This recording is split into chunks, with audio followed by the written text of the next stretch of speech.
Fellow Kenyans, this is what the fake KICC handshake is going to be. Why am I saying it's fake?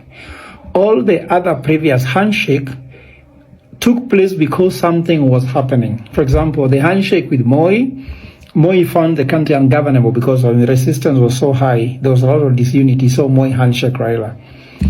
Also, we saw the one for Kibaki. The country was burning, so there was a handshake negotiated by Kofi Annan. The handshake for 2013, the handshake for 2017, those still handshake took place because of the fact that the country was burning. Now, this handshake, there was a lot of peace. It only took place because someone failed to get AUC job, then the handshake took place. So this one, I would call it a fake handshake because there was no crisis in the country. The country was stable. Only Raila Odinga never got AUC. The crisis was only to William Ruto, who believes that if he does not get Raila Odinga a job, then he cannot win 2027 election. So as fake as that handshake is, it will deliver nothing, just like all other handshakes delivered nothing. Of course, the handshake of the 207 delivered the Constitution of Kenya. The rest of them were just fake. So I told you Kenyans that during the election 2022, that both William Ruto and Raila Odinga are going to be the fifth. And the two fifth will be 15 as all of us watch. And that's exactly what happened. William Ruto is the fifth president of Kenya, and Raila Odinga is in his fifth handshake. Whenever Raila Odinga handshakes, Raila Odinga becomes the de facto president. That's why you saw when Raila Odinga arrived in State House, Mombasa, William Ruto was waiting for him. How can a head of state sit down waiting for Raila Odinga? Raila Odinga was like the head of state when he arrived. Now actually Raila Odinga ruling the country. So Raila says, when people tell him, join this other side so that you can topple William Ruto and become the president, he sees no need because actually he's the president. He calls the shots. He dictates William Ruto's diary and calendar. So everything Raila does, a handshake, he gets a budget, but not a responsibility. During Uhuru Raila, he was given about 13 billion to run around popularizing BBI. But he didn't spend that money.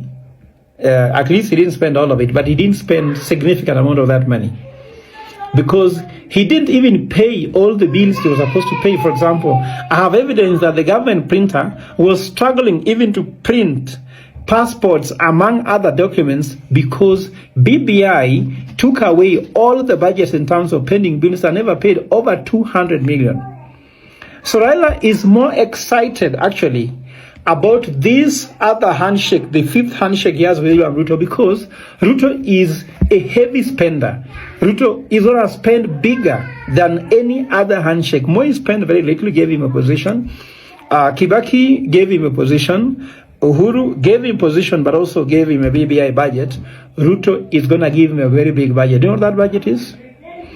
Uhuru gave him 13 billion shillings. Ruto is giving him a whooping 33 billion shillings.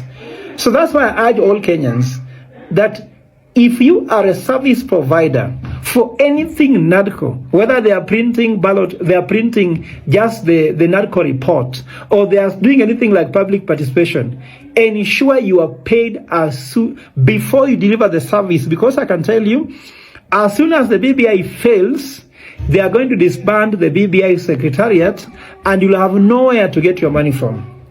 And Kenyans, I'm asking you, how do you feel some of you have pending bills, pending wages, money not paid, in training universities, in healthcare facilities, pending bills from NHIF, yet someone, if you're a businessman, you're having all these problems, someone is given 33 billion shillings in non-priority spending.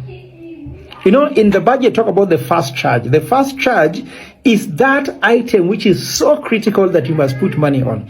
Just for example, if you're married, the first charge is that you'll give your wife the budget money for the housing, for the kids, for their diapers. Those are first charge. Nowadays, for Wi-Fi at home, if you don't have Wi-Fi, kids will make noise. So that's non-priority.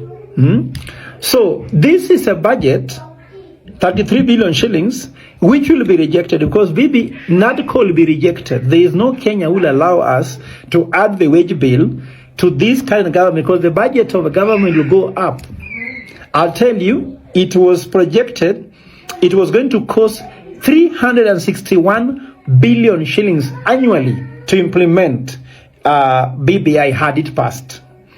Now it will cost us around 587 billion shillings annually if NADCO report is passed and implemented. And that's why it should be rejected. That's why we should not go for it.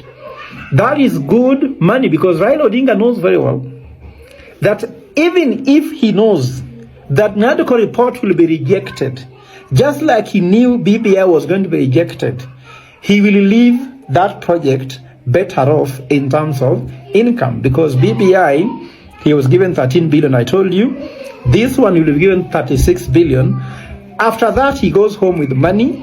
Kenyans remain bleeding in terms of finances, with debts to pay, among other things. And for him, he goes home a happy person. And that's why Kenyans, I'm very sorry. If it was me, this should be rejected as early as possible. Parliament should have rejected it, but they're all going to be bought, because I told you earlier that this parliament has been bought by William Ruto. Therefore, they are going to pass any bill. Thank you.